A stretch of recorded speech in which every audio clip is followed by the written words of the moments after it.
Tori from Unsigned and Unleashed, and today we're interviewing Brian Dales from the Somerset.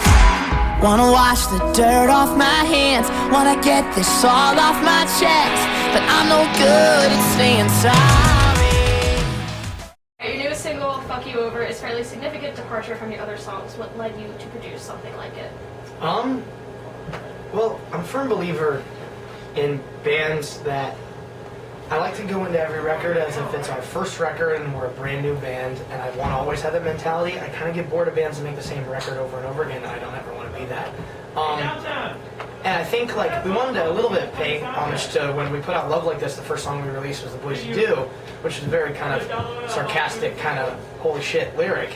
And Everything's Fine is a lot more tame lyrically, a lot more emotional, and we wanted to kind of bring that sarcasm back like right out of the gate with this record, just to kind of show people where we're going. And we weren't going to put out any music, but we got this tour with All Time Low, and we kind of figured it'd be pointless to do this tour and not release something, so we figured the most appropriate song to release on the tour with those guys is Fuck You Over. So, and it was one of the first songs that was done completely. So that makes sense. So how's the reception of the song been in general so far? Beyond my expectations, and live it's been amazing, so I'm really happy. Awesome. Is it indicative of the upcoming album as a whole, or is it just that kind of sarcasm piece that you like to throw in? Pretty indicative as far as like the energy and the way the music feels and that kind of stuff. There are, like, lyrically it varies. There are a lot of different themes. Like there are touches on what Everything's Fine, talks where there are more emotional songs, there are more kind of fun, sarcastic songs, but musically it's very indicative of what the record feels like. So what is in store for this fans on this upcoming album? Because everyone's very excited. I think we were trying to take the best parts of Love Like This and our best parts of Everything's Fine, which to me is like the energy that we catered in Love Like This. A lot of like the high energy stuff. While I don't think we're ever going to be that pop punky kind of band we kind of got fit into, or we never really wanted to be, we still wanted to kind of bring back that high energy, fun, rhythmic record back, whereas Everything's Fine was there were a lot more slow songs, there were a lot more emotional songs, and but I think the songwriting in general, Everything's Fine was a lot stronger, so I think we wanted to hybrid like what we had learned as songwriters when we were making Everything's Fine with kind of some of the fun energy and the big drums of Love Like This. So did something overall inspire the theme of the album, or are you just, like you said, pulling from everything? A lot of, as far as lyrically, like, we didn't start writing this record. We finally got off the road after like 13 months. I had just gotten out of a relationship. We'd all moved into a house in Arizona for the summer, started writing some songs. We were probably drinking more than we should have. And I think we were just like, for the first time, like, we were off the road. We were getting along better than we had ever gotten. We were having the most fun we'd ever had, learning a lot about each other, and I think I think it shows in the songwriting. I think it's a lot about starting over. I think it's a lot about not caring about your past relationships, or kind of, it's a lot of moving on type of record. I think it's just a record about having fun and being awesome. That's what it's about, right? Yeah, it's a record about being awesome. Tagline for the interview. What's your songwriting process like?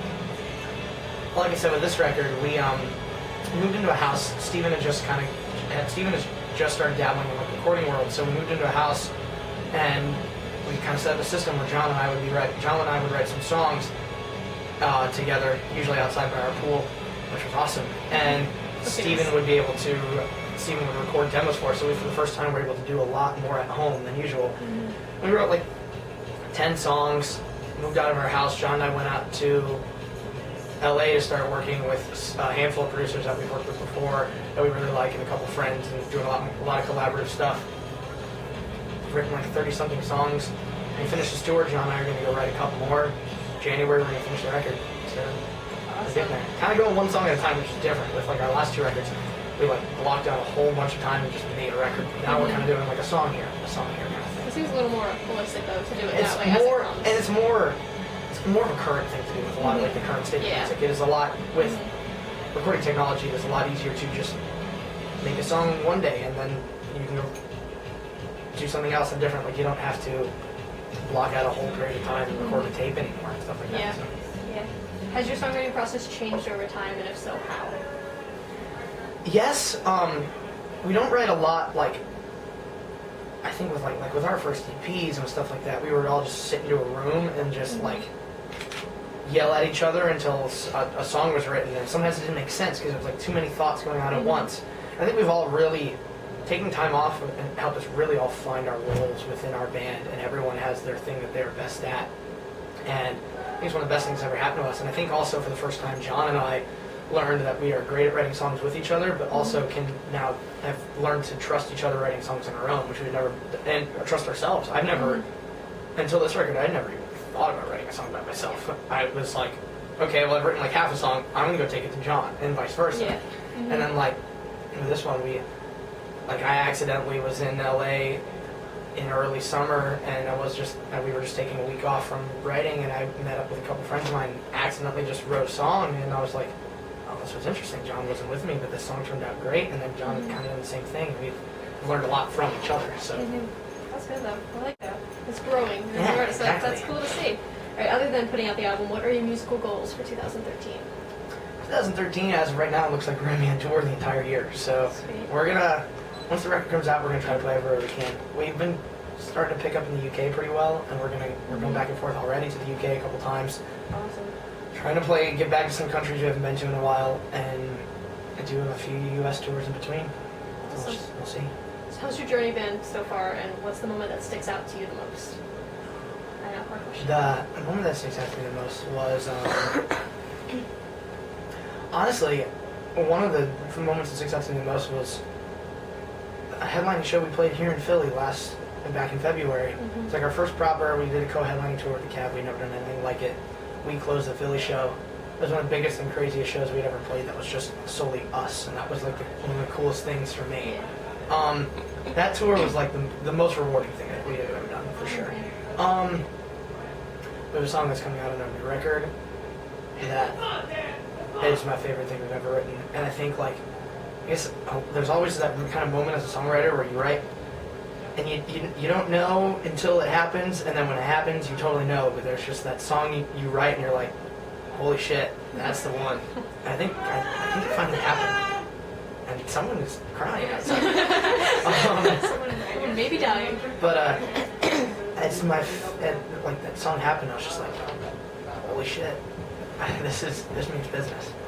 That's great. It's awesome to hear. Do you have time for the stupid questions? Got Because time I for the have a stupid couple. questions. I like the stupid questions. I'm partial to the stupid questions. So you can handle. All right. I don't like talking about serious stuff. All right. Who's the biggest diva? Probably me. No, obviously me. I pack more clothes than Jess, and she's the girl. So Who's the most laid back?